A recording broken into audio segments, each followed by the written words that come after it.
সাঁতারের নতুন ঠিকানা দুর্গাপুরে ভগৎ সিং স্টেডিয়ামে আধুনিক সুইমিং পুল উদ্বোধন। শিল্পনগরী দুর্গাপুরের ক্রীড়া পরিকাঠামোয় যুক্ত হল আরও একটি গুরুত্বপূর্ণ সংযোজন। আসানসোল দুর্গাপুর উন্নয়ন পর্ষদের উদ্যোগে শহীদ ভগৎ সিং স্টেডিয়ামে নির্মিত অত্যাধুনিক সুইমিং পুলের উদ্বোধন হল শুক্রবার। এক অনুষ্ঠানে সুইমিং পুলটির আনুষ্ঠানিক উদ্বোধন করেন রাজ্যের পঞ্চায়েত, গ্রামোন্নয়ন ও সমবায় মন্ত্রী প্রদীপ মজুমদার এবং বর্ধমান দুর্গাপুর লোকসভা কেন্দ্রের সাংসদ কীর্তি আজাদ। এছাড়াও এদিন উপস্থিত ছিলেন আসানসোল দুর্গাপুর উন্নয়ন পর্ষদের চেয়ারম্যান কবি দত্ত, দুর্গাপুর নগর নিগমের চেয়ারপারসন অনিন্দিতা মুখোপাধ্যায়, এডিডি এর CEO Aditi Chowdhury, DCP traffic Satish Pasumarthi, DCP east Abhishek Gupta সহ একাধিক প্রশাসনিক আধিকারিক ও ক্রীড়া ব্যক্তিত্ব। আয়োজকদের তরফে জানানো হয়েছে, নতুন এই সুইমিং পুলটি আধুনিক মানের পরিকাঠামো দিয়ে তৈরি করা হয়েছে। ভবিষ্যতে এখানে সাঁতার প্রশিক্ষণ, বিভিন্ন প্রতিযোগিতা এবং ক্রীড়া কার্যক্রমের আয়োজন করা সম্ভব হবে।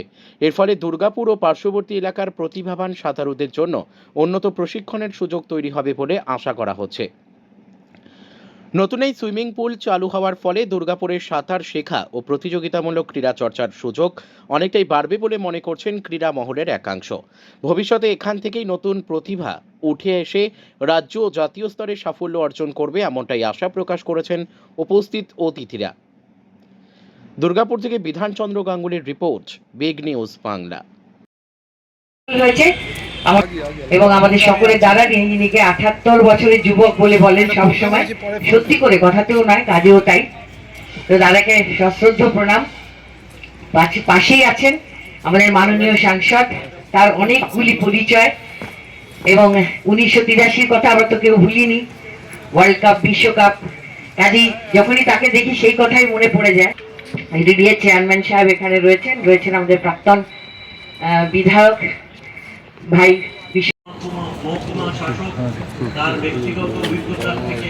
ঠিক আছে দাদা, এটা কতটা সুবিধা হবে দুর্গাপুরের মানুষের, যুবক যুবতীদের? খুবই সুবিধা হওয়া উচিত। দেখো, সেই জন্যই তো করা। এবার এটা ধরো একটা অলিম্পিক সাইজের সুইমিং পুল, এখান থেকে যারা শিখবে, যাদের ইচ্ছা আছে, তারা একটা শেখা তো আলাদা জিনিস, তারা যে কোনো চ্যাম্পিয়নশিপেও যেতে পারে, হয়তো কেউ কোনো দিন স্টেট, ন্যাশনাল, ইন্টারন্যাশনাল লেভেলে গেলে আমাদের গর্ব। তাছাড়া নর্মাল দেখো, সুইমিং যদি বড় বড় কথা বলা উচিত, কারণ আমি নিজে সুইমিং যাই না, কিন্তু একটা এসেন্সিয়াল পার্ট, বাচ্চাদের বড়দের সবারই শেখা উচিত, জানা উচিত। তো এটা আমরা করে দিলাম আজকে, এডিডিএ এটা বানালো, করে দিয়ে আমরা কর্পোরেশনকে এটা হ্যান্ড ওভার করে দিলাম। চালানোর দায়িত্ব কীভাবে চালাবে সেটা কর্পোরেশন জানে, আমরা বানিয়ে দিলাম দুর্গাপুরকে। এটা এডিডিএর একটা গিফট, আমরা দুর্গাপুরবাসীকে খুব আন্তরিকভাবে এটা আমরা আজকে তুলে দিলাম দুর্গাপুরবাসীর হাতে। জেলার মধ্যে এরকম কি আছে সুইমিং পুল? না, আমার মনে হয় না এত বড় সুইমিং পুল, আমি জানি না, আমার জ্ঞানও তো নেই আমার। কত টাকা ব্যয় হয়েছে এটা করতে? এটা মোটামুটি দেখো, আই গেস 5 কোটি টাকা মতো হবে হয়তো। এটা কি সর্বসাধারণ সবাই আসতে পারবে? হ্যাঁ, যে কোনো সাধারণ মানুষ, এটা করা তো সাধারণ মানুষের জন্য, এটা সবার জন্য। হ্যাঁ, কিছু কোনো থাকবে নিয়মকানুন? হ্যাঁ, নিয়মকানুন তো না থাকলে তো ইনডিসিপ্লিন হয়ে যাবে, সেটা তো থাকবেই। একটা খুব মিনিমাম, খুব নমিনাল একটা কিছু হয়তো চার্জ থাকবে, এতে ওপেন পড়ার, কারণ ট্রেনিং দিতে হবে, ট্রেনার সব কিছু আছে তো মেনটেন করতে হবে, খুব নমিনাল চার্জ, যাতে সর্বসাধারণ এটা ইউজ করতে পারে। এটা যোগাযোগ কর্পোরেশন, আমার দায়িত্ব শেষ, এবার কর্পোরেশনের দায়িত্ব। ঠিক আছে।